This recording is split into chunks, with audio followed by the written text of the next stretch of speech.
In this video, I'd like to talk about finding the volume of cones. And remember that a cone has a circular base, and then every point on the edge of the circle reaches up to a point above the cone and it's connected with lines. So, in other words, any point on the circle reaches up to connect to this point above the cone. And to find the volume of this cone, we have a formula for this.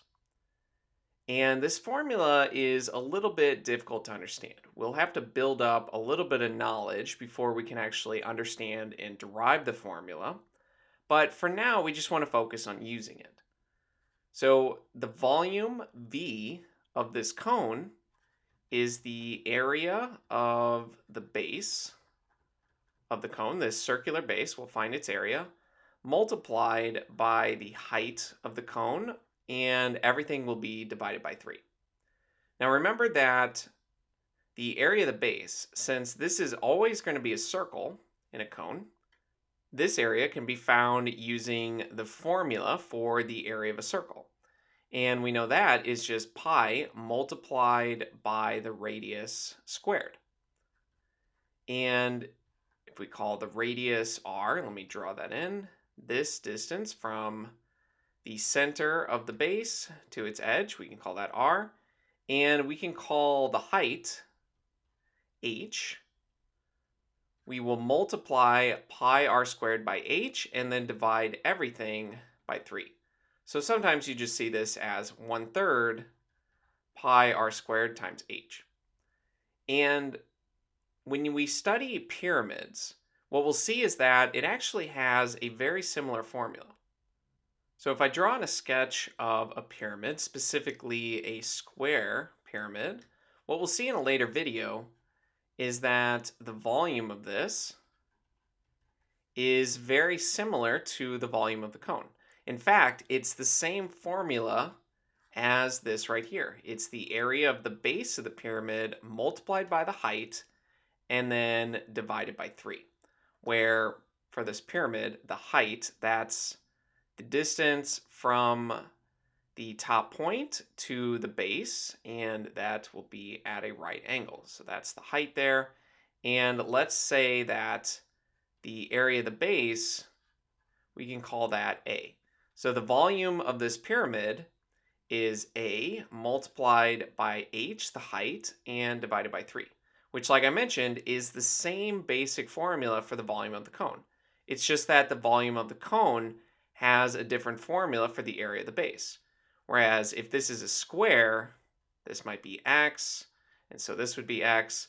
This would be x squared multiplied by h over 3.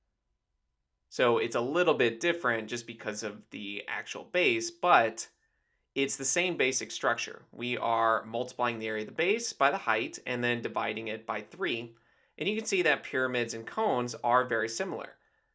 The pyramid has the same basic structure where every point on the edge of the base will reach up with a line to touch this top point above, just like in the cone. So I just wanted to mention that so that you have at least one way to remember this. And like I mentioned, we'll come back to this later so that you can understand where this formula comes from. Now, one way to derive this formula is to use the techniques and methods of calculus. But it is possible to understand this formula without using calculus. So there are other ways to look at this. But our main focus for this video is to calculate the volume of the cone.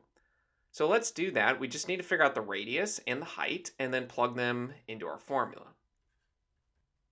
So we have that V, the volume of this cone, is pi multiplied by the radius squared, where the radius is 2 here. So we'll be squaring 2, and we'll multiply all of this by the height, which is 5, and divide everything by 3. Now 2 squared, that's 4. 4 times 5 is 20. So we have 20 multiplied by pi. All this is divided by 3.